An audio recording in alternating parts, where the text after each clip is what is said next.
There's Lindsay. Okay. Do you see how to share the screen, Lindsay? Oh, I think you're not coming through with sound, Lindsay. We can't hear you.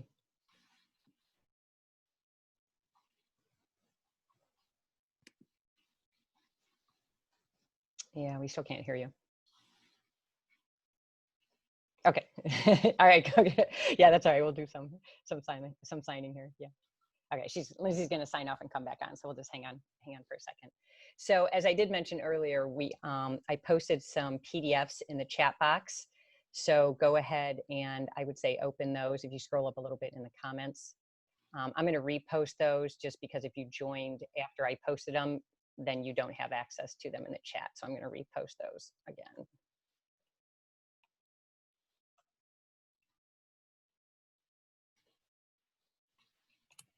Okay, can you hear me now? Yes, you are good. Yes. Yeah. Okay. And I have you as a co-host, so you should be able to share your screen at the bottom down there too, Lindsay. All righty. Here we go then. Okay. Okay. Thank you for your patience. Technology is so good when it works, isn't it? Okay. I don't want to cut up too much of the screen here with this. Minimize this view here. So we've got Kathy messing with this a little bit. Sorry. All right, amateur hour over here. All right, we got it. So thank you for coming, Kathy. Thank you for inviting me. My name is Lindsay Blackburn. I am a facilitator with a group called PBL Matters, and we are based out of the Fairfield County ESC, which is just outside of Columbus. So I will talk more about that. I was asked today to come talk about project-based learning. So typically we do like 2-3 day long sessions. So this is going to be a short snippet. Sometimes we call it a splash, where we're just introducing the concept, giving you some ideas that you can run with. I had no idea that there was going to be 100 people on here. So the goal was to do introductions, but we're not going to do that. I imagine if you've got OFLA people in your area, you all know each other and that kind of thing. But my assumption is that you all teach foreign language, and I realize that depending on the school or district that you're in, that can range from pre-K to 12th grade.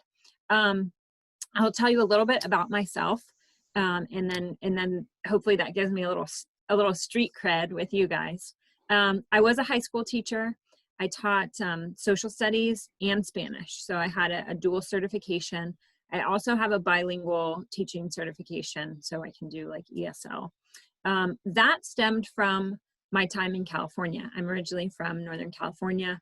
I went to the University of California, Davis, where I double majored in international relations and Spanish.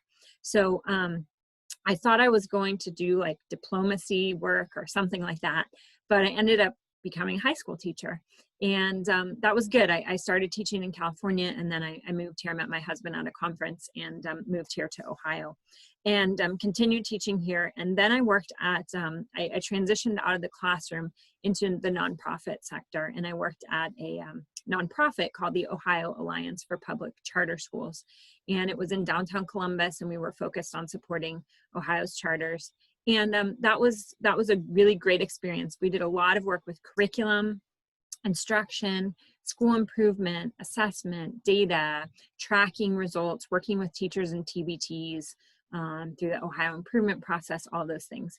One of the things that happened during that experience, during those 4 years at the Ohio Alliance, was that I visited a lot of charter schools, and I saw different ways to educate students.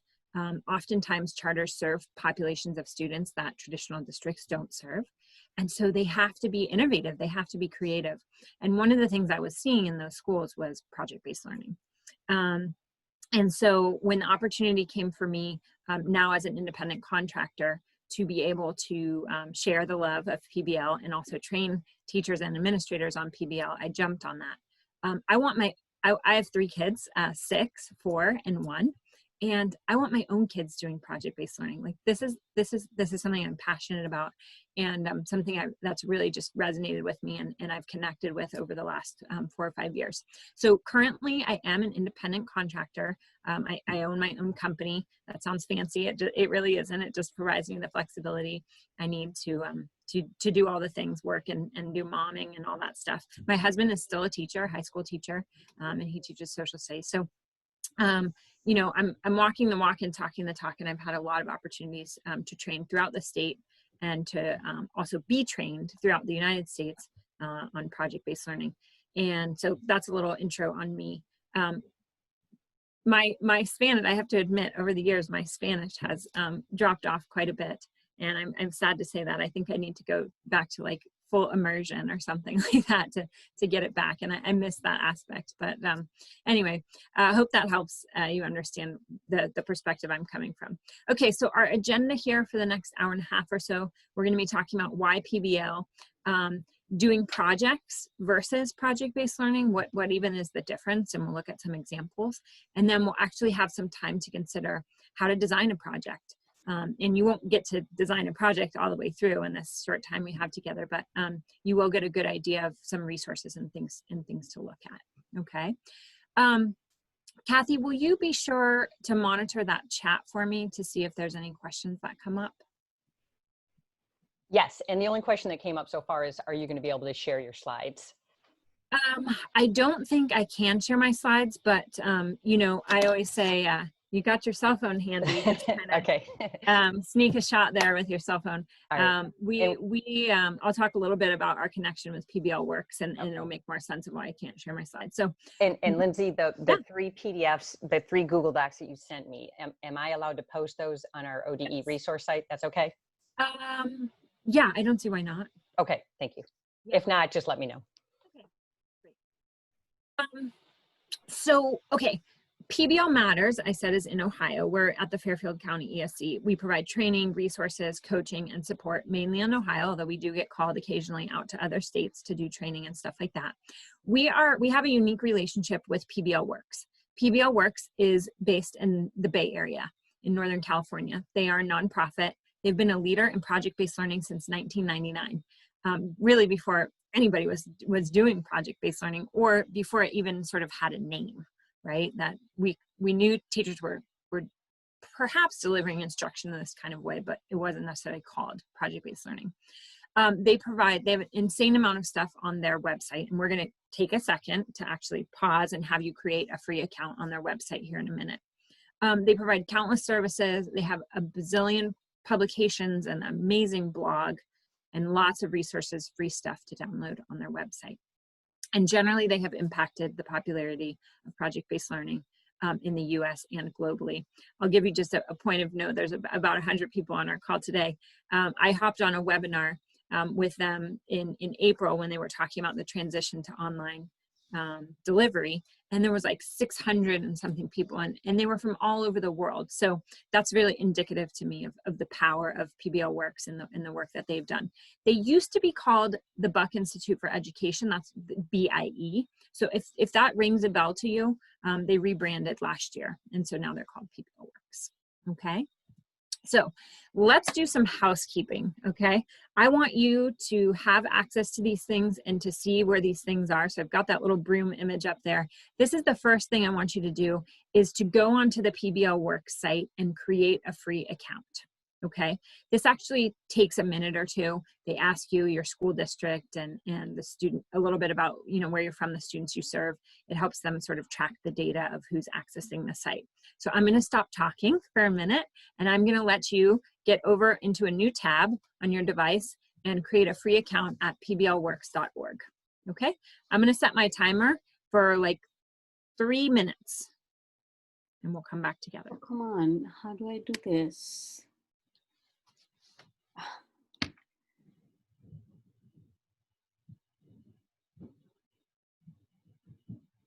No, man. I am clicking.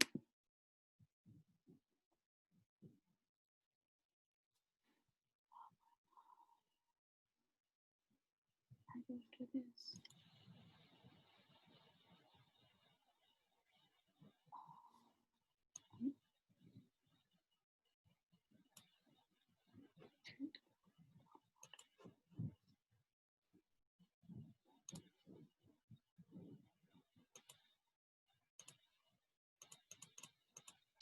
To the person who posted in the chat box, yes, I will repost the link for the certificate also for you.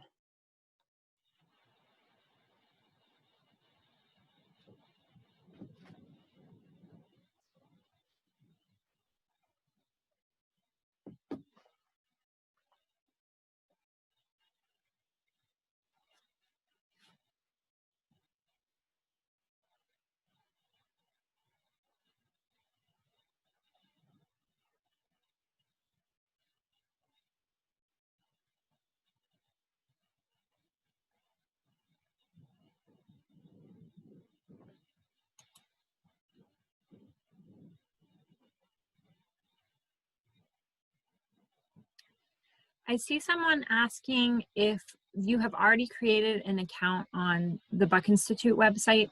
Yes, yes, Jenny. It's basically a new website, the PBL works, so you do need to create a new account. I'm sorry about that. Yes.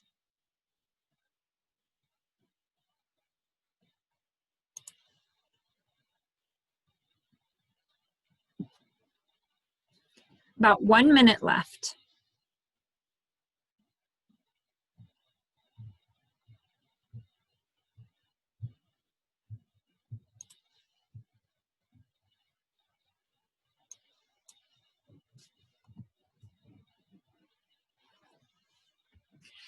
Shauna is asking if there's an access code. The access code is when they do multi-day trainings and they have like a bunch of handouts and stuff in there for, so no, there's no access code.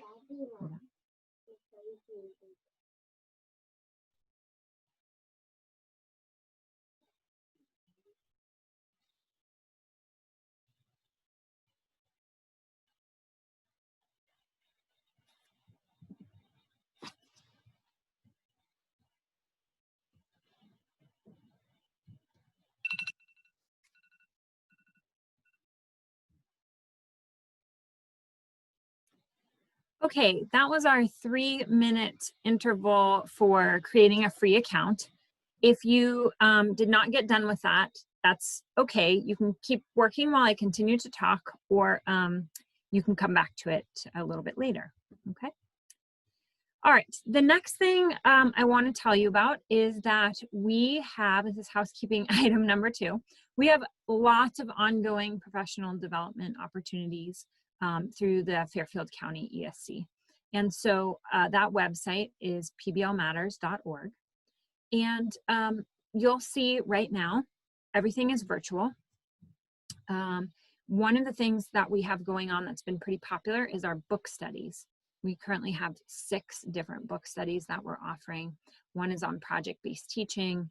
The other one is on student engagement. It's called Just Ask Us. And it's a book written from the perspective of students. The teacher wanted to know what was engaging to them, so she just asked them. And we also have a book right now we're featuring on social emotional learning, personalized learning with what are called the habits of mind. And so there's lots of ongoing PD opportunities. We also are having a summer conference online. This one is facilitated by PBL Works. So they have what are called their national faculty who are going to present. And that is going to be all online, all virtual. We do have a couple of districts who are entertaining the idea of having on-site professional development, but as Kathy mentioned, and as we all know, there's a lot of uncertainty right now, and so those might not come all the way through. Okay. All right. Last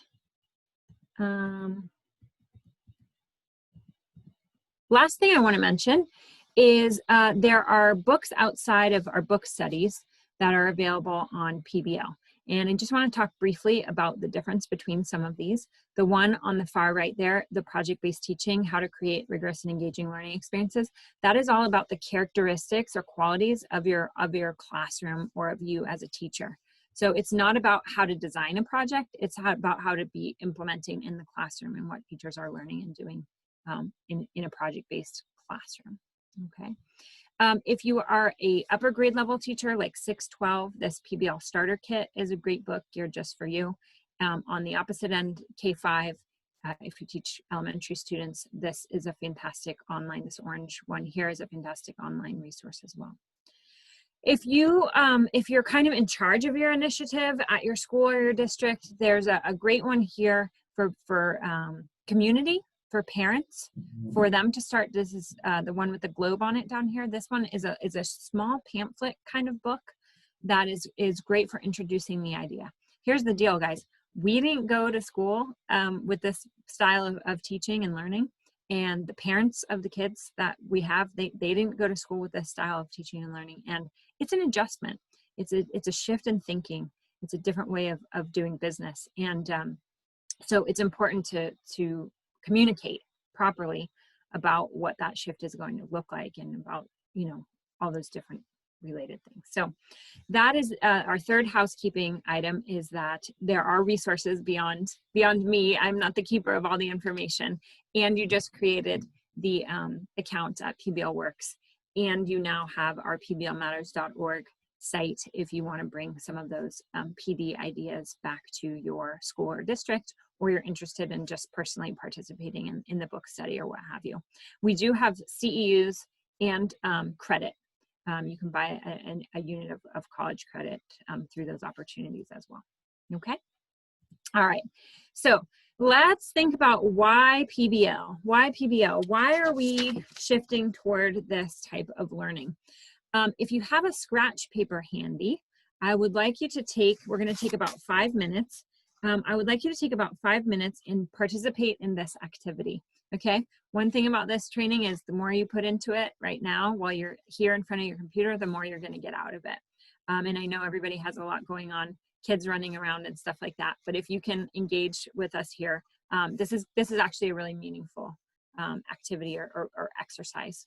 So on your scratch paper, you can either make a list or you can actually make an outline here of this little gingerbread looking man. On the inside, I want you to think about what characteristics, skills, dispositions you want your students to have by the time they graduate from high school, okay? So what characteristics, skills, dispositions, you can just bullet point words. You don't have to write whole sentences or anything like that. What characteristics, skills, dispositions you want your students to have by the time they graduate from high school. On the outside of the gingerbread man, I want you to brainstorm what conditions or programs does our school or district provide that help foster this ideal graduate. Okay, so, AVID, things like that. Every school district is different. So, or maybe you have some community partnerships, that kind of thing. So what conditions or programs does your school or district have that support this type of student? Okay, setting the timer for 5 minutes. I'll let you know when there's a minute left. Brainstorming our ideal graduate. Ready, go.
1 minute left. 1 minute.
Right, if you could please, let's use this chat box feature.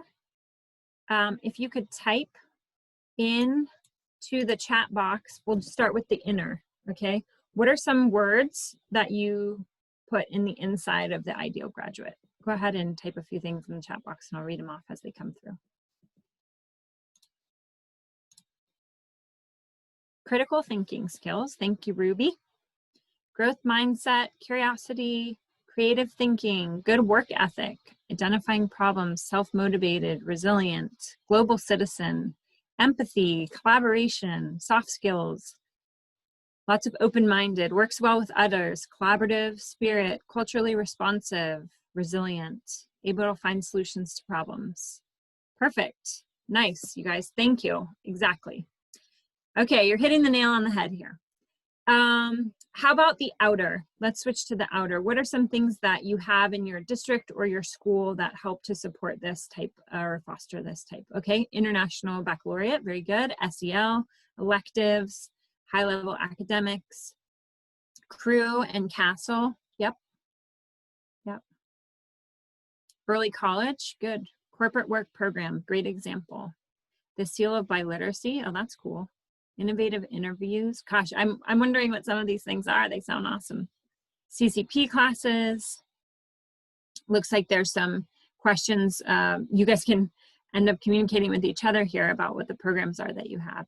A men's group and community involvement. Okay, super. So you're getting the idea here. AP and partnerships with local businesses. Yep. So what I want to emphasize here is that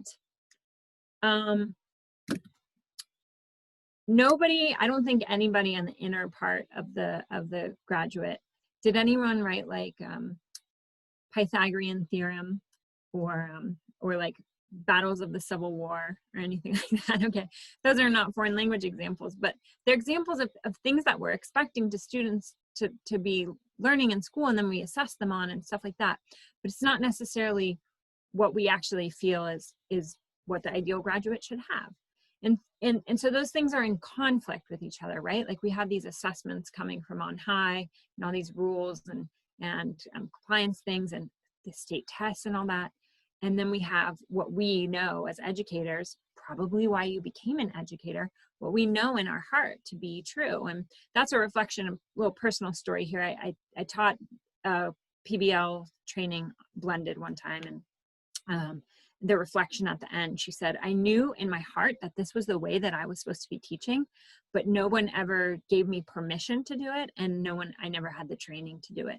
And that really resonated with me about we know as educators, like this is what we should be doing with our kids, and yet we don't have an opportunity to. Now, caveat being that you all are foreign language teachers, and I have to tell you, I felt liberated being in the foreign language classroom because I didn't necessarily have those big, looming assessments and stuff like that.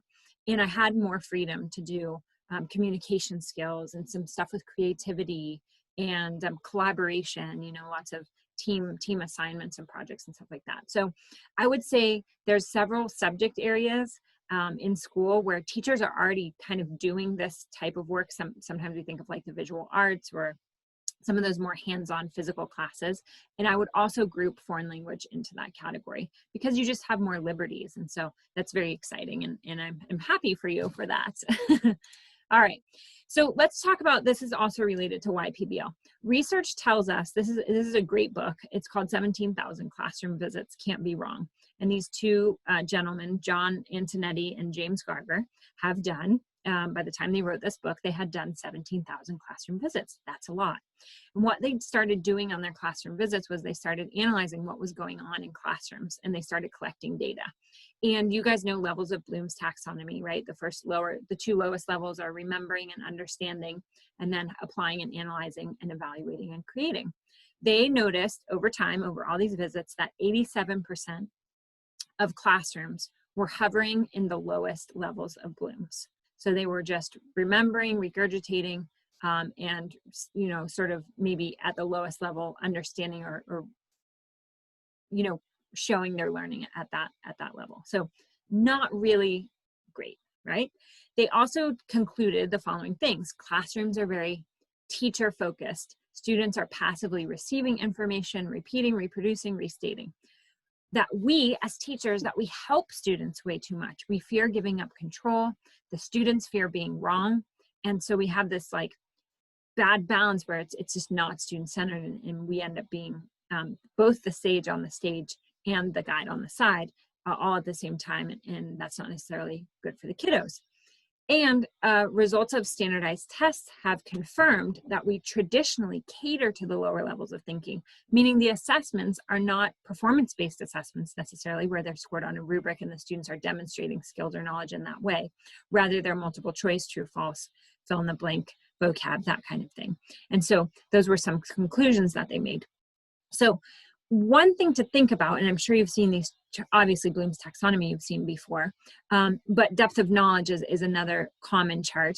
And this wheel is not my favorite visual of depth of knowledge, but this is getting at the cognitive complexity and the objectives of tasks. So what's really cool is that in this book, they merged these two on a chart, and this was based on 4th grade classrooms. One of these charts was for ELA and one of them was for math. And I realize you don't teach those subjects, but look at this data they found.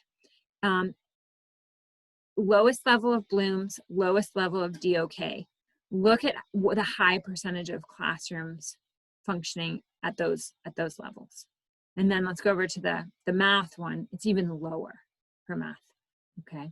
So, and you see nothing in the higher levels. The level 5 on Bloom's, level 3 and 4 on DOK. They didn't witness any of that. So one thing I want to emphasize is that can make us kind of start to feel bad, like, oh my gosh, like, is this happening in my classroom, or am I feeling guilty? You know, do I really need to up the ante? And I want to just comfort you and sort of have you realize that this is happening everywhere. It's not just your classroom or your school or your district. And so we have work to do is the point, right? We have work to do on getting to those higher levels of rigor and getting to the more student-centered, performance-based types of tasks, types of activities, and types of teaching and learning. So there, if you've never heard of Karen Hess, Karen with an I, K-A-R-I-N, this is the first link that Kathy, I think, pasted into the chat box. The first link is taking you to, and if you don't have that link, you can also just type this bit.ly into your browser and it will pop up for you. This is a tool from Karen Hess specifically for world language teachers. And along the left-hand side, it has the levels of Bloom's, and along the top, it has the levels of DOK. And what this does, why this chart is so helpful, is that it's helping us to realize the types of activities or prompts or assignments or things that students are doing in the classroom. And if we go back to this chart here, where they were connecting, we can see that it's likely that we might be hovering over here in these lower levels.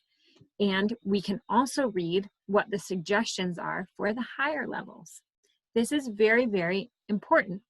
Another point I want to emphasize here is that you are never always going to be in, your classroom hopefully is never always going to be in level 1, right? The other thing to emphasize is you're never going to be, it wouldn't make any sense for you to always be down here in the right-hand corner of the highest levels, because you're building knowledge along the way, right? So if I walked into your classroom, day in and day out. You're not going to be every day over here at DOK level 3, 4, and in the highest level of blooms. So we need to find a balance, right? Sometimes we're going to be up here. Sometimes we're going to make it all the way up to the highest levels. But really where we can start thinking about improving our classroom or pushing ourselves forward is in this middle section here, right? So I'm not going to read these bullet points to you word for word because we don't have time. If we were in a all-day session together, we could stop and take a minute for that.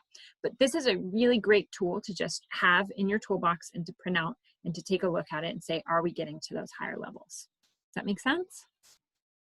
Okay. Any questions at this point, Kathy?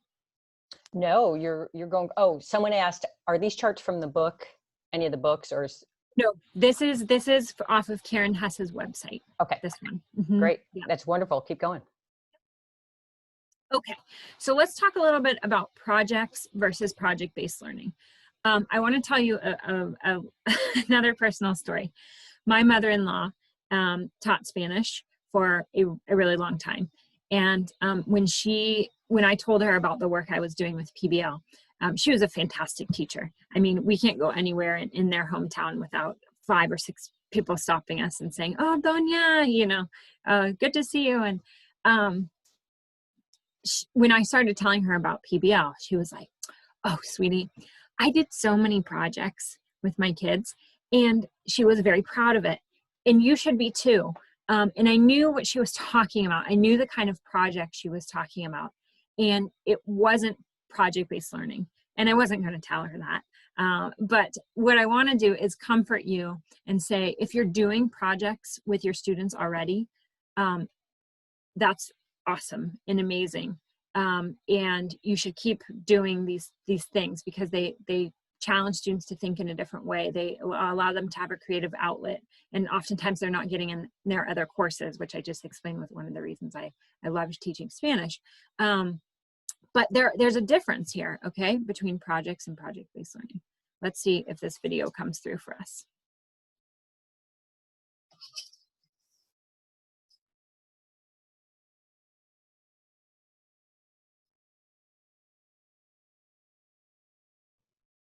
The sound's not coming, Lindsay. Okay, let me see. I think you have to stop sharing maybe and then set up audio recording first, or audio sounds first and then re-share. Okay, I can give that a try.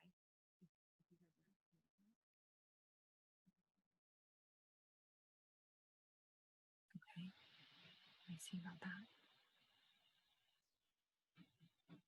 Uh-oh. Where would I find that? Advanced sharing. Nope, it's not there.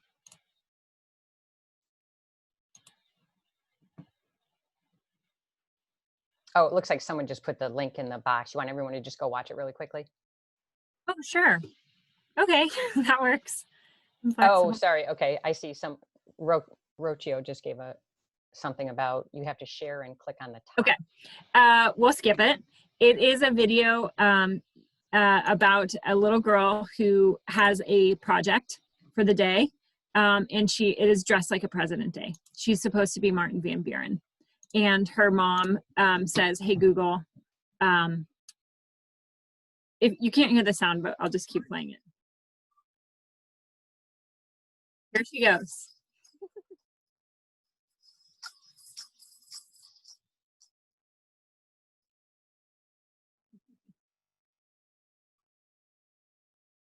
All right.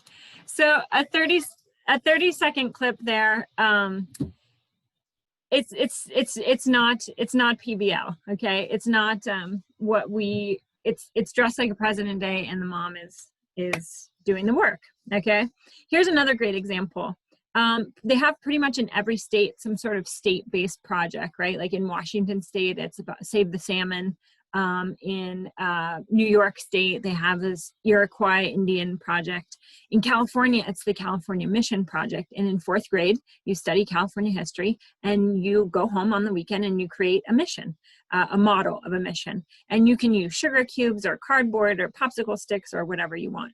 And the funny part about this is that Michael's Craft Stores now sells mission kits. So when you tell your mom on Sunday night at 8 o'clock that you that you have a mission project due, she can run down to Michael's Crafts and buy you a mission kit. And this is still happening. This project is still going on. This picture on the right here from Facebook, this is actually someone I went to high school with. This is his son, okay? And it says, I don't know if anyone remembers doing these because we did them when I was a kid, but my son just finished his big fourth grader report at Mission San Jose. And he actually, this is my favorite, he actually did the whole thing with his mom, okay? So this is still happening. So let's take a look here. We're going to take a minute to reflect. I've got the timer going here. There are 8 examples of projects or ideas for projects or activities, things that kids are doing.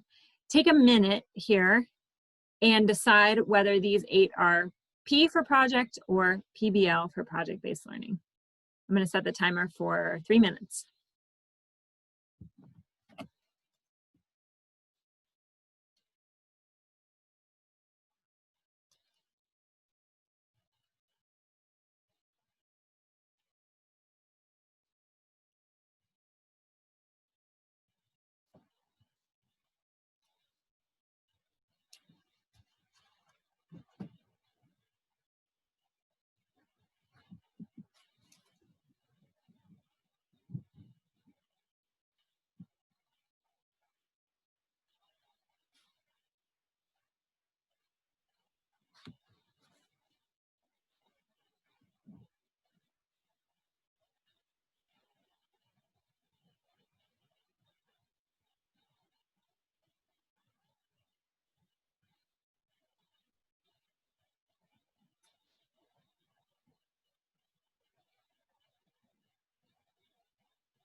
Twenty seconds.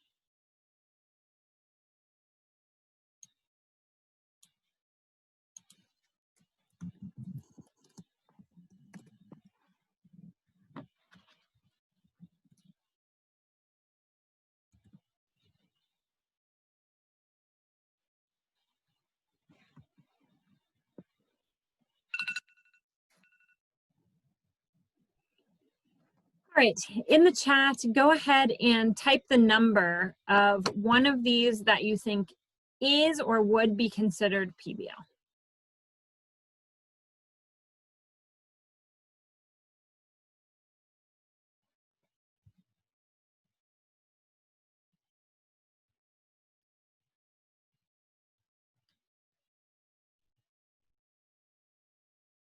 Okay, good. All right, you're on the right track. So definitely number 3, which was about the ancient civilizations, and they're creating museum exhibits to share their answers. They've got kind of that big, heavy sort of driving question or abstract question. Number 5, they investigate how waste in the waterways is affecting the region of the world, and they propose solutions via PSAs, which they're going to share on YouTube. Yep. Okay. So good. You're getting this here. This is great. Let's go to the next slide here. And I'm just going to break this down a little bit further. Okay. Doing projects versus project-based learning. We see on the left-hand side here that a project is supplemental to the unit versus the project is the unit, or it's the major vehicle for teaching the content standards through and within the unit. That is a huge bullet point to begin this conversation with. It is a big mind shift for a lot of teachers and even a lot of administrators and parents, that it's not an extra thing. It is the vehicle for delivering the content and the standards, okay? In projects, the task is based on following directions. It's repeated year after year, versus the task is very open-ended. It involves a student choice, and it can often differ from year to year because there's not necessarily a right answer, if you will. Meaning it's not, the answer is not Googleable per se. That's going to be a new word for 2020. Projects are typically done individually, where with PBL, we emphasize the need for collaboration within a team. And there are structures and resources in place for that. They can be, projects are typically done independently, often at home. I saw someone type in the chat that they required that the project be constructed in the classroom or in the school to avoid the issue of parents helping too much and that sort of thing. That's happening in PBL. We're keeping the project in the classroom, done with teacher guidance, most of it during school hours. And we're not requiring students to necessarily get together on their own outside of class and things like that. Doing projects focuses on the product. The product may even be called the project, and that's where this language kind of starts to get a little muddled. So if that's sort of bouncing around in your head a little bit, totally understandable. Whereas in PBL, there's sustained inquiry throughout the process and the creation of the product. They may never even actually answer the question that they set out to answer, and that's okay. Students don't like that, but it can happen. And oftentimes doing a project is not authentic to the real world or students' lives. They're not out solving a real world problem, that kind of thing. Whereas in PBL, it is. And so in summary here, PBL is not an end of unit assessment. It's not a test. It's also not a dessert project. So that's a word that will probably stick with you. Main course versus dessert. So dessert is you've done all the work and now you get the cherry on the top or the ice cream sundae or whatever. That's not what project-based learning is. It's also not a side dish. So a side dish to me is like you've got some fast finishers in your class who get done with their work quickly, and then you're like, okay, well here, you can do this. PBL isn't just for our fast finishers. It's not just for our gifted students. PBL is for everyone. And there is proof and research and resources available to prove that, that this methodology works with all types of students. And finally, PBL is not a buffet. You saw that last prompt there was about choice boards. And I know these days a lot of people are using Pinterest, and teachers pay teachers to get ideas. And one of the things I've seen on Teachers Pay Teachers and in Pinterest are these sort of, they look like bingo boards, and they've got options for kids to choose what they want to do or learn or create. That's not project-based learning either. It is voice and choice, which is an element of PBL, but just giving the kids the buffet to pick from does not mean that it is rigorous at all, or cognitively demanding in the sort of way that we want PBL to be.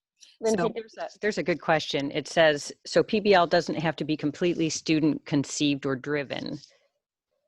no, it can be. And if we had more time together, I'd show you some examples of projects where the teacher created sort of the hook or the driving question. And there's other project examples where there was the impetus of the project came from the students themselves. So there's two ways to kind of approach that. So that's a good question. Yep. All right, so I've told you what PBL isn't, right? It's not the typical projects that we've experienced in the past. We at BIE, or PBL Works, now that we're calling it, and at PBL Matters, we refer to this term as gold standard PBL. There are 7 essential project design elements. So each project should get all these things, encompass all these things. Is it going to encompass all these things 100%? No, and don't be disappointed if your project falls short in one or two of these areas. But we'll start over with challenging problem or question. So it's got a challenging problem or question, again, to emphasize that I just said, sometimes that's driven or created by the students, and sometimes it is driven or created by the teacher. There is sustained inquiry. So we're asking questions over time. Sometimes our questions lead to more questions. There is authenticity. Students are interacting with people from the real world and seeing how the work is done in the real world. Student voice and choice, that's an easy one. There's reflection at multiple points along the way, and there is also critique and revision, and those go hand in hand, the reflection and the critique and revision. And then the project wraps up with a public product. Goes beyond the walls of the school, ideally, okay? In the center there are all your learning goals. Your key knowledge is your standards that you have to cover. Your understanding and your success skills. Sometimes people refer to those success skills as the 21st century skills, or I saw someone type in the chat earlier, the soft skills. PBL Works calls them success skills. It's things, all those things you wrote inside of the ideal graduate there. Those are things we want to work into the project, and also, of course, our standards that you need to be covering and want to be covering. So, Lindsay, I just want to interrupt really quickly. The one about sharing, if you go back for a second, the one about sharing a public product, does that also include like sharing with a different group of students in the school? Is it outside the school? Can you just elaborate just a smidge on that? Sure, it varies from project to project. So one of the things that will often tie into that is the student voice and choice. Because if you're giving students a choice on what they want their end product to be, it might be they're creating an app. It might be they're making a presentation to the school board and local community members. It might be they're making a travel website or something. I'm thinking of a foreign language example. So it can really vary. And there are great lists of different types of public products that can come out of this process. And I'm going to actually share those in a minute here. Okay, I'm just going to, since we're on that, there's a couple questions on that really quickly. So ASL says, for example, theirs could be a video, obviously, since they may not be doing something written, okay? Yep, absolutely. And then another question was, in the learning goals, what's the difference between key knowledge and understanding? Keep in mind that this visual is for every subject area, every grade level, you know, pre-K all the way through higher ed. So it depends on what you're teaching. Key knowledge and understanding, it used to be called key knowledge and understanding and success skills, but now they've got it as 3 bullet points. This is really your standards, what you want big picture your students to come away with. So keep this in mind. Oftentimes your standards aren't the same as your essential questions, right? So you've got the standard statement, the bullet point or two, and those are often different than what you actually want the students to know and be able to do by the end of the project, whether that's skill-based or content-based. Does that help? Yes, okay, thank you. Okay, cool. Okay, so one other visual here. And this helps think about, you know, sort of your classroom or your timeline or how you deliver information when you check in with students and what the students are doing. So this is up here, a traditional unit, kind of what we're used to. We sort of lecture or do what I like to call, I prefer to call direct instruction. And then the students do an activity, and then we give a quiz, and then we direct instruction, activity, quiz, and then we review. And like 2-3 weeks into the unit, we have a test. And then sometimes we have the dessert, the project. A PBL unit is very, very different. We launch the project with an entry event. The students create need to knows, right? Because the question is not Googleable. It's typically very open-ended. So they go through this process of need to knows. We do more training on that in our longer, more extensive trainings on PBL. And then there's a variety of different options to choose from of what they're doing during their work time. You may still have a little bit of direct instruction. You may still be giving a quiz. I know there's always a lot of vocabulary development and things like that in foreign language. So all of those traditional things can still happen, but they look a little bit different in that there are benchmarks and checkpoints along the way with reflection, informative assessment, and critique and revision that helps us go through the process of a project-based learning unit a little bit differently. And then there's a presentation of that public product, and then more reflection at the end. So it really is a shift in thinking. And if you're kind of having a little bit of anxiety right now, I would feel like this is probably the point in the webinar where you would have a little bit of anxiety, saying, wow, this is a huge sort of a shift for me. So the second PDF that was shared with you in a link, it jumps you to Google Drive, is this checklist. And this is the 7 essential elements. Does the project that you're looking at, this is sort of a quality check for you guys. Does the project that you're looking at, maybe you found one that you like online, does it meet all of these 7 things, including, does it hit on the standards, the key knowledge, understanding, and success skills? Or does it not? Maybe you're meeting with a colleague who has a project idea. This is a fantastic checklist to have with you, so you can kind of say, I heard you talk about, authenticity, and I saw with the spots where you're talking about student voice and choice, but I didn't hear you talk about, critique and revision, for example. So this is a very functional check sheet. Another thing we often encourage teachers to do is, if they have ideas for projects, they come together and we call it tuning, almost like tuning an instrument. There's a protocol you can follow, a tuning protocol, and the teacher presents in a sort of structured way what their project is about, and then they ask questions to the folks that they're working with, and they get feedback from them. So we're expecting the students to do that, and we provide structures for them to do that.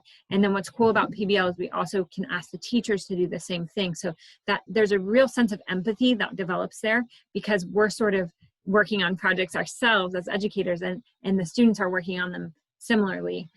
We may be a day ahead of them, but you get what I'm saying there. Okay. Lindsay, So I'm gonna jump in with a couple questions. Yeah, sure. The previous link where you had that guy's chart, is that on the site, or should they take a picture of I think you can actually find this in Google Images. Oh, okay, yeah. So or if you Google this gentleman here, New Tech Network is a network of PBL schools. So they probably have a slew of resources. Okay, and then on the chart, if you want to go back to the next slide that you had about the student voice and choice. So a question came up, obviously, about the choice boards, because that's a very popular thing right now with language teachers. It's very, especially with remote learning. So it looks like your voice and choice is a little bit different than just choosing something. Do you want to talk about that really quick? It is. I actually have a slide on that here. I'm going to talk about where ideas for projects come from. It's coming up. So I'll touch on that. Okay, good. Thank you. Yep, thanks. Yep. And those of you who are asking, I'm going to repost the 3 links from the beginning. You shouldn't have to sign in. You should be able to get all of these. I'll repost those. Go ahead, Lindsay. Thanks. Okay, so let's talk about a little bit about project design. If you're going to launch into space here with implementing some PBL with your kiddos, what are some sources of inspiration, and what are some sort of scaffolds or ways I can structure this for you, because it can feel like a massive task. Where do ideas for projects come from? Oh, so many different places. They can come from your community, current events. We certainly have a lot of those going on right now, along with real world problems.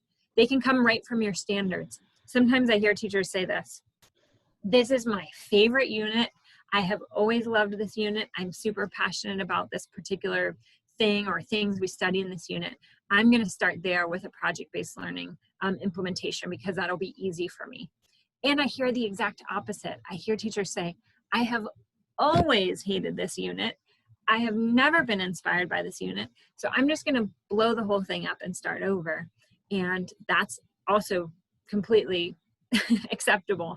Wherever you're feeling like you need some, just something new, something fresh, something different, and you want to take a chance and try PBL, that's a good spot. May come from your file cabinet. You've got old projects. Can you repurpose a project into a project-based learning unit? And 9 times out of 10, teachers are like, I've got something that's top of mind. That's a great place to start. I wouldn't always go back into the old file cabinet to find inspiration for PBL, but if you're feeling like that's a good first step, I say go for it. Sometimes sources of inspiration come from your colleagues or from the students themselves. Hey, Ms. Smith, we've got this idea, or we see this issue, or what have you. There are also a ton of projects online. So a quick Google search.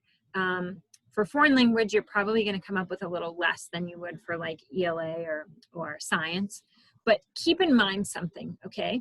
Sometimes the key term of project-based learning, or PBL, isn't going to capture everything you want, because there's a lot of things going on right now in education that use a similar type of name. So other key terms you could search for, if you're taking notes right now, other key terms you could search for are problem-based learning, inquiry-based learning, deeper learning, and then of course the sort of STEM and STEAM initiatives. And now I've heard there's one called STREAM too. So STEM and STEAM and STREAM. Those are other key terms if you're doing search for projects that you will come up with. Please be careful, realizing that every online project repository hasn't been vetted, if you know what I mean. So you can guarantee that PBL Works, which is the organization we're partnered with, guaranteed, they are the world leader in project-based learning. Their stuff has been vetted. It is fantastic stuff, and you can get a lot of inspiration from there. Another fantastic website I like is called Expeditionary Learning, and I have a bit.ly link here. It's like the fourth one down, called EL Projects. That's going to jump you to what's called their Models of Excellence website, where they post all kinds of projects, and you can actually filter for foreign language on that site. So be careful, right? Just like we tell our students, when you're surfing on the web, not everything is legit. Just be careful when you're doing project search that you're, you know, keeping an eye on the source of that project. You can also, and I did this in preparing for this project, I also went to YouTube and typed in like foreign language project-based learning. And I have a short list of things that I found. You would probably find them too with a quick search, some ideas there for units. Now, I've never had to talk about this in a training to this point. Now with the shift to a lot of schools being virtual, and who knows what's going to happen in the fall, every teacher that ever implemented PBL is now having to shift the way that they're thinking, and can it be delivered virtually, and can students complete projects, you know, at home and that sort of thing. PBL Works was on this. They conducted a series of webinars in April and in May where they had teachers sharing about how they were doing project-based learning virtually. And I went back into all those webinars, and I got the video clips of those teachers talking about the projects they were doing, and I have those in a PDF. So Kathy, if you send out a follow-up link or email to all the folks on the call today, I'm more than happy to share that summary I did of all those virtual PBL projects, because this is the world that we're in right now. Okay, so if you want that, I'll put the link in again where you sign up for the contact hours. That's the only way for me to get your email. I don't have it from the Zoom, so I'll put that in again, that if you want to send me to send out that follow-up email, or Lindsay, are you able to send it to me and I can post it in the notes publicly? Yeah, or if we stop here in a second to have them think through some things, I'll just go ahead and grab the link. And okay, that's fine. Perfect. Thank you. Yep. And I made a note to myself right here. Thank you. Okay. So let's talk about types of public products. And this kind of already was a question. So students can be doing presentations, any type of written product. They can be creating some sort of media or technology product. They can actually construct something. I was talking with a superintendent last week. Students made laptop carts, and they went through a process of that. The school had enough money to buy laptops, but not laptop carts. So that was an example of where they were actually physically constructing something. And then there can be planning. So maybe you're making like a blueprint or a planning document where you're not to the point of constructing things, but you're you know, modeling them in such a way. If you Google like types of public products, the elementary book that I showed you before, the orange one, the toolkit book, that has a long list of types of public products. Another key term for this is performance assessments. So if you're Googling types of public products, and you can put types of performance assessments, or performance tasks is another great term, you'll see all kinds of lists of things students can be making and doing, okay? Now, I get these questions we get a lot. How long is a project? who, you know, how much technology or student voice and choice do we get? And this can range. So you can start with a more limited type of project, 10 to 15 hours of seat time. We don't talk about days of class, we talk about seat time because every teacher is different. I was working with a music teacher once. She only saw the students for 40 minutes every 4 weeks or something like that. It was just insane. So for her to do a project with such short time periods with students, and you might be the same because oftentimes foreign language is an elective, and you just don't have as much time. So 10 to 15 hours of seat time versus 20 or more, one subject versus interdisciplinary. Ideally, and I didn't talk about this yet, ideally, project-based units are interdisciplinary. So you as a foreign language teacher are working with a math teacher and maybe an English teacher, or a science teacher and a social studies teacher, or the guidance counselor and the art teacher. It can be anything that is cross-curricular is going to strengthen the authenticity and the integration of that project. Now, that being said, the logistics at some schools and in some programs doesn't really allow you to do interdisciplinary projects. If that's the case, I don't want you to feel guilty that you're not doing an interdisciplinary project, but at the same time, it greatly enhances the project if you can get another subject area or two in there. So obviously that would involve multiple teachers and staff members.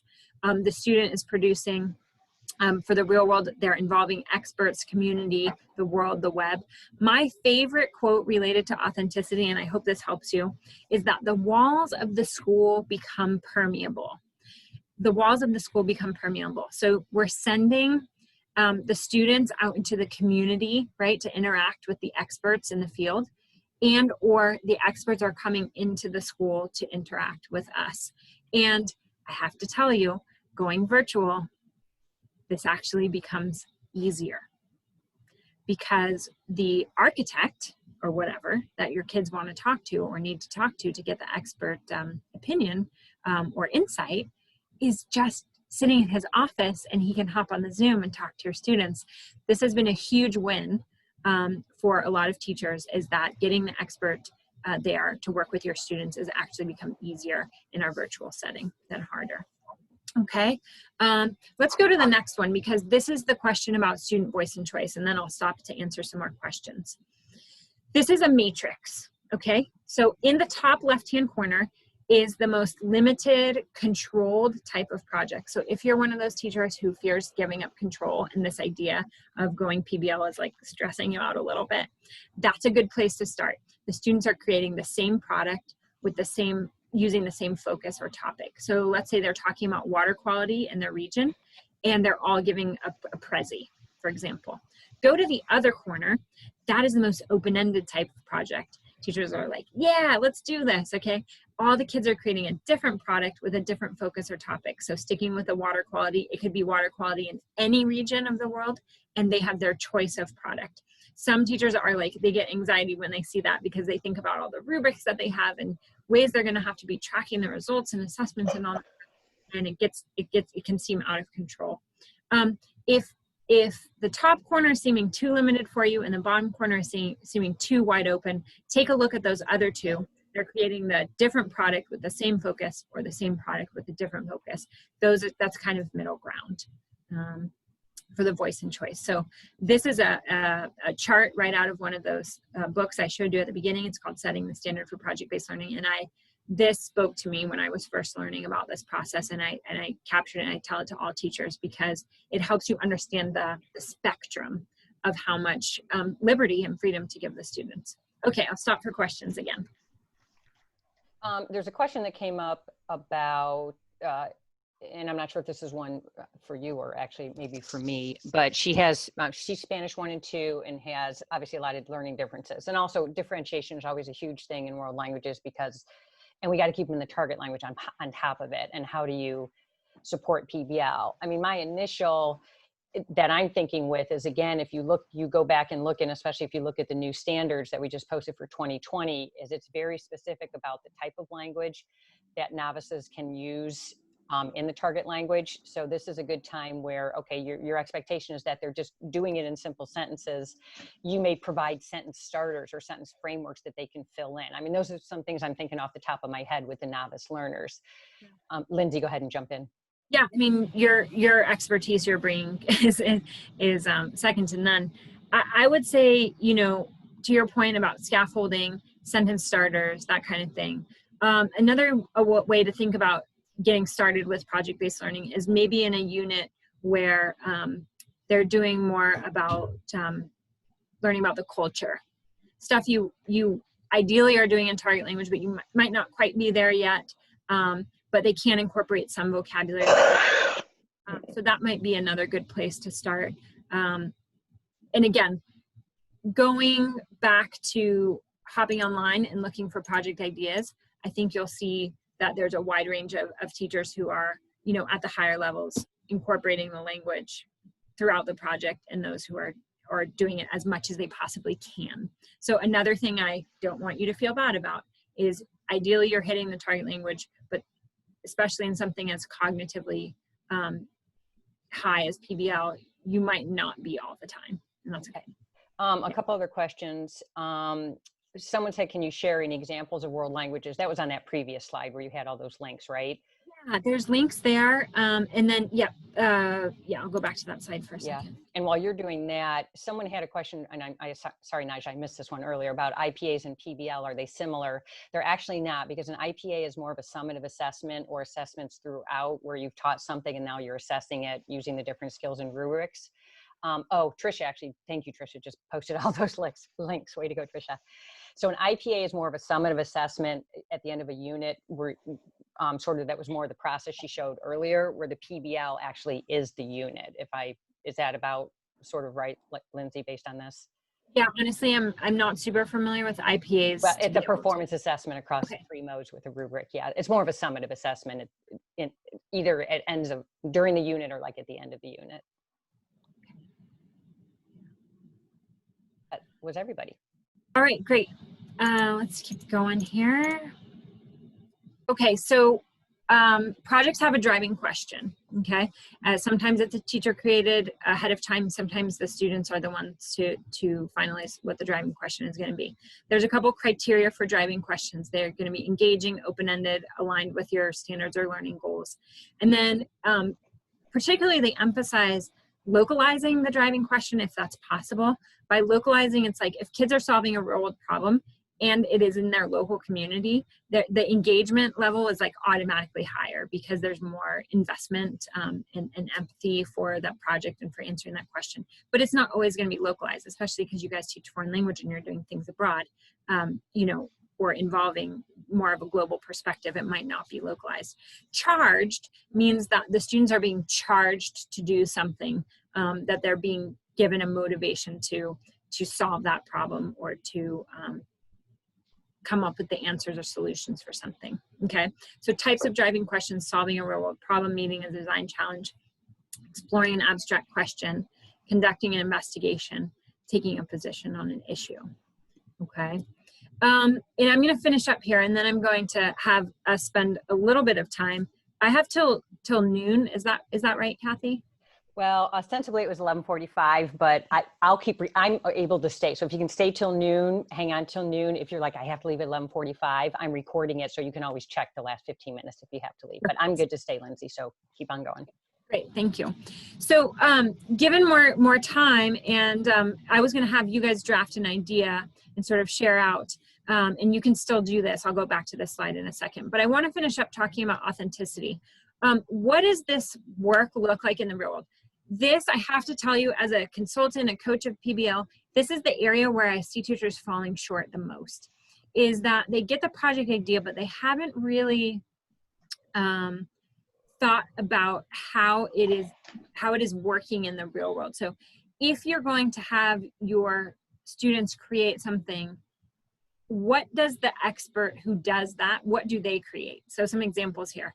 A chef creates a menu, a meal book, a demonstration, a cookbook. An architect creates a blueprint, a model, a proposal, a budget, etc. So when you're going to design your project, these are the questions I want you to ask yourself. Who does this type of work in the real world? and what do they do or make or produce?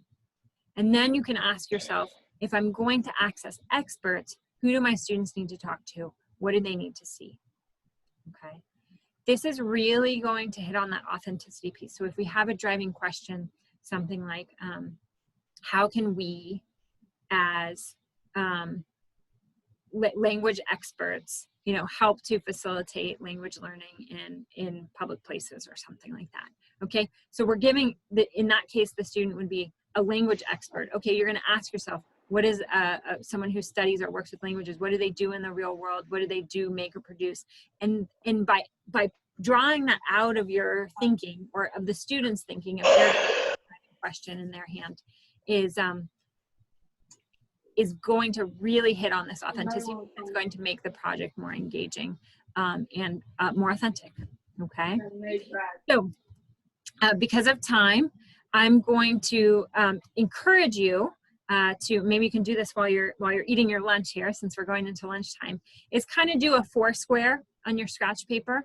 You've got a project topic, a public product, and standards that you're going to cover in a driving question. What I want to emphasize about this 4-square is that you can start in any one of the squares. So if maybe you know the 2 or 3 standards you want to cover with the project, so start in that box. And then what's coming to mind right away is, you know, what the public product's going to be, you can pop up to that box.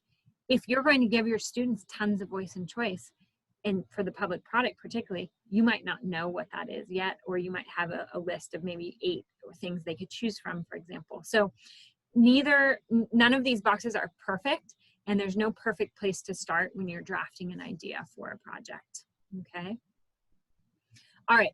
I'm going to wrap up there, but I'm going to stick around for any more questions. I have a couple of things to follow up with giving to you guys, links to the virtual project ideas that have come up in the last 2 months, and some other links that I found in particular to language projects. Again, please be open to creating your own ideas for projects. Going out and just borrowing someone else's project, it's okay, but you don't have ownership of it. It's like mapping your curriculum. You can go online and borrow somebody else's curriculum map, but there's some internalization that you don't get, or that you don't do when you do that. So I just encourage you to sort of go through the process of creating a project yourself, but also being open to finding new ideas online and incorporating those too. Okay, I'm going to stop now. Kathy, if there are any questions, I'm happy to do that. And yeah, here's a really good one. You sort of talked about it before, and also Sergio, I'll address your question in a second. Can PBLs be created for the school itself, like the kids are creating a sports tryout poster or storybooks for the class to read to each other to another class? That's Yep. So going back to, I'm going to go back here for a second.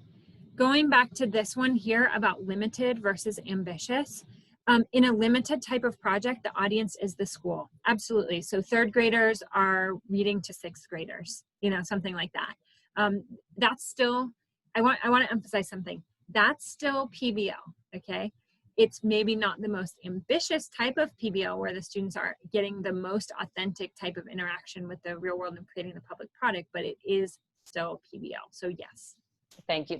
I think that's probably the most helpful, one of the most helpful things you've said, is that, especially with the way things are right now, to know that it can be a little bit more almost place-based or within the school is very helpful. And let me make that same point with this visual right here.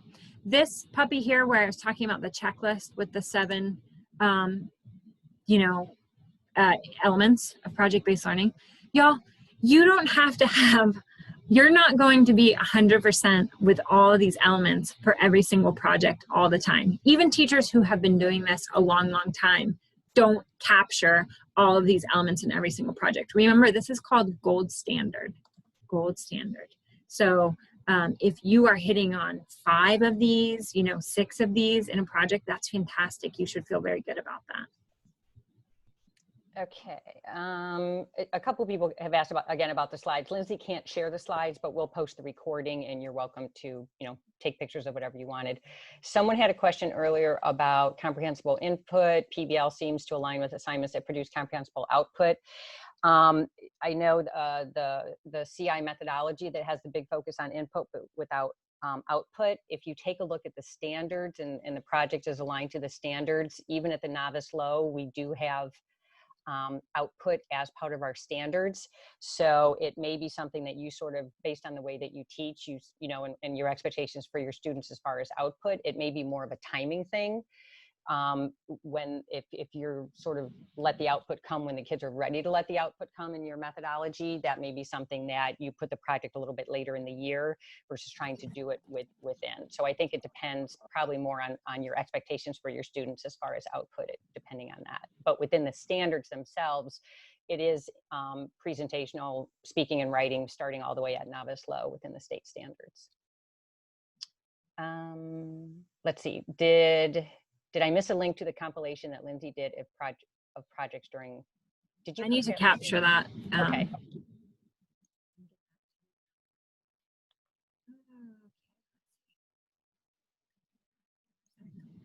All right, good. Other questions? Yeah, there's some good sharing going on in the chat box also. Thank you to everyone who's doing some great sharing. I'm trying to keep an eye on the chat. If I missed your question and you want to repost it again for me, I'm trying to make sure I got everybody. I think I got everybody. I'm getting that link for y'all. Thanks for your patience. Okay, great. So this is going to be, it's called Stories from the Field, facilitating PBL virtually, remotely. Oh, perfect. That's nice of you. Oh, so these are the ones that you actually looked at that you thought were they were presented by teachers. I'm just going to warn you, they're not all foreign language. Okay, that's okay. I mean, we can okay. Yeah. We're trying our best here. Okay, now I'm trying to get the chat box back up. Oh my goodness. Here we go. Okay, here comes the link to doing PBL virtually, Stories from the Field. Oh, perfect. Thank you. Someone asked where we'll post the recording. I'll put the ODE page, the same page that when I sent out the link for the webinar, there's a link that says click here for the schedule for everything. Oh, it says access denied, Christina said, Lindsay. I might have to change the sharing. Yep. I'll go ahead, Lindsay. And I'll post the link to the ODE page where I'll put all the recordings for you also. I'll put that in the chat box. Okay. Go ahead and give it a try again. Thank you. Can someone confirm that the access is now open?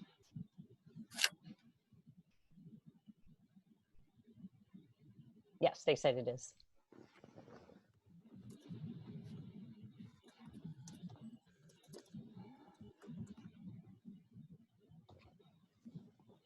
Good. I see a lot of thank yous. Lindsay. I will close out. Just this week, PBL Works released a 21 project ideas for doing with kids at home. So the document is more like about parents engaging their own children with project-based learning, but there's potentially maybe a couple of ideas there for teachers too, to do with their foreign language students or with their own children at home. And you said that's on the PBL work site? Yeah, they you'll have to put in your email and stuff, and then they send you a link to download the tool. Okay. Yeah. Perfect. And then I just posted in the box the ODE, that's kind of the long link, but that's where once I get the recording, I have to save it and send it to our communication. So give me a day or two and we'll be able to post the video. I'll post the links to the 3 handouts Lindsay gave us. You said that was okay, right, Lindsay? Yeah, of course. Yeah, no, those are handouts that are just for everyone. Okay, and then I will also post, I'm saving the chat box also, so I also save the chat box. So that'll all be on the ODE. If you go into the world language page, I have links all over that say to go to the distance learning. All right, any other questions? I know we're down to the end here, and I appreciate you guys being able to hang out for a little bit longer. I'm happy to Originally, see we had Lindsay was supposed to come live to our summer institute, and then our whole summer institute got canceled. So luckily, Lindsay was still able to come. I think that looks like we might be wrapping up, Lindsay. I don't see any other questions coming, just a lot of thank yous. So, if you guys need to get a hold of me, Kathy's got my info.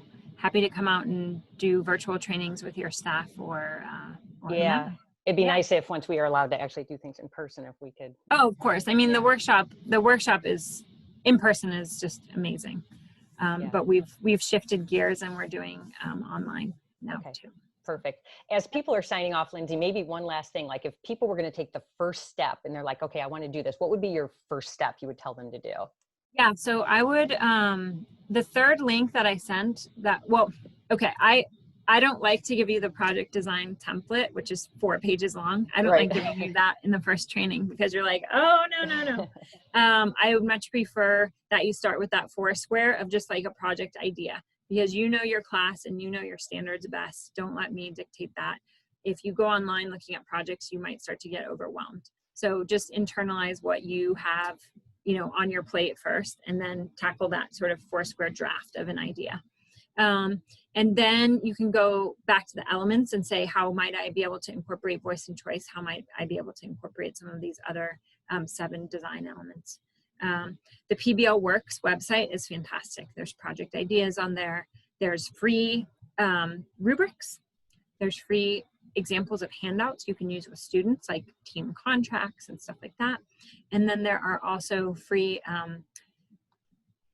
just planning templates and documents for teachers. So now that you've created that free account, that's a great place to start.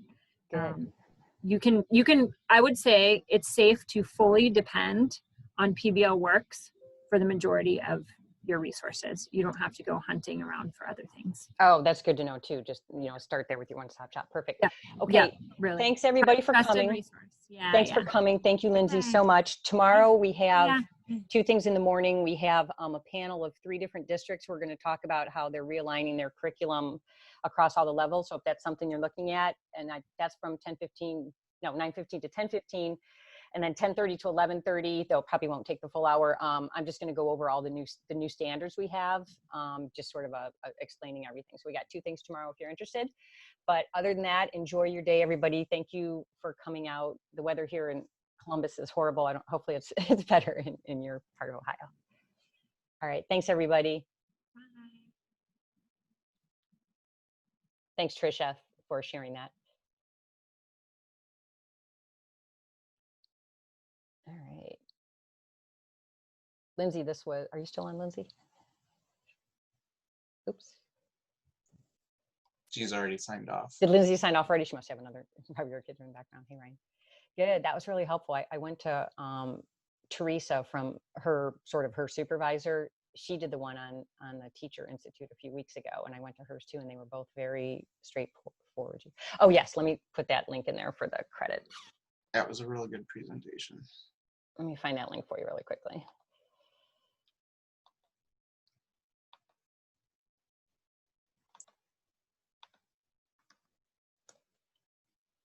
There you go. That ODE OFLA meetup tiny URL, that's where you can get your certificate.